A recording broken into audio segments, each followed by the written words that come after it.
حرارت مخفی latent heat.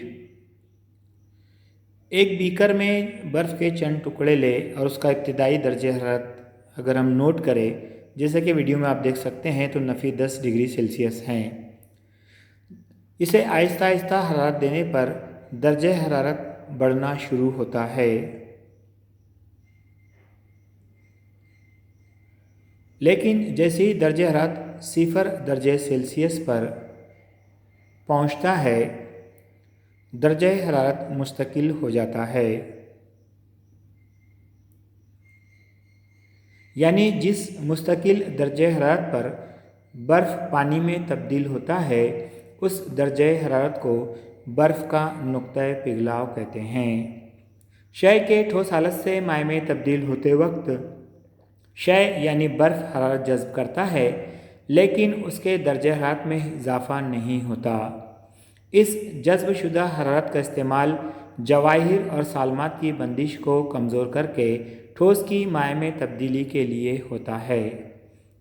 ٹھوس کی مائع میں تبدیلی کے وقت مستقل درجہ حرارت پر جو حرارت جذب کی جاتی ہے اسے پگھلاؤ کی حرارت مخفی لیٹنٹ ہیٹ آف میلٹنگ کہتے ہیں۔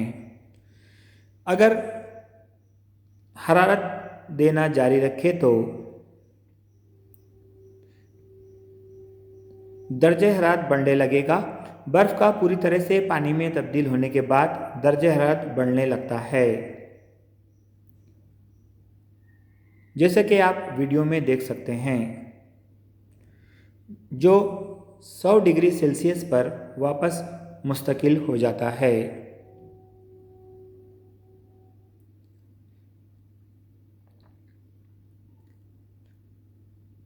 اس کے بعد حرارت دینے پر بھی پانی کے درجہ حرارت میں اضافہ نہیں ہوتا۔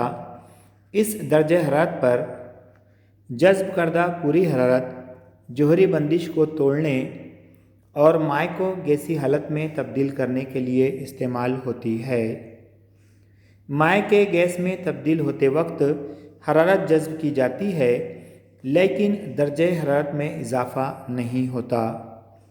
جس مستقل درجہ حرارت پر مائع کی تبدیلی گیس بننے کے لیے ہوتی ہے اس وقت جذب کردہ حرارت کو بھاپ کی حرارت مخفی یعنی لیٹنٹ ہیٹ آف ویپورائزیشن کہتے ہیں، یا مستقل درجہ حرارت پر اکائی کمیت کے مائع کو مکمل طور پر گیس میں تبدیل کرنے کے لیے جو حرارت جذب ہوتی ہے اس حرارت کو بھاپ کی مخصوص حرارت مخفی یا اسپیسیفک لیٹنٹ ہیٹ آف ویپورائزیشن کہتے ہیں۔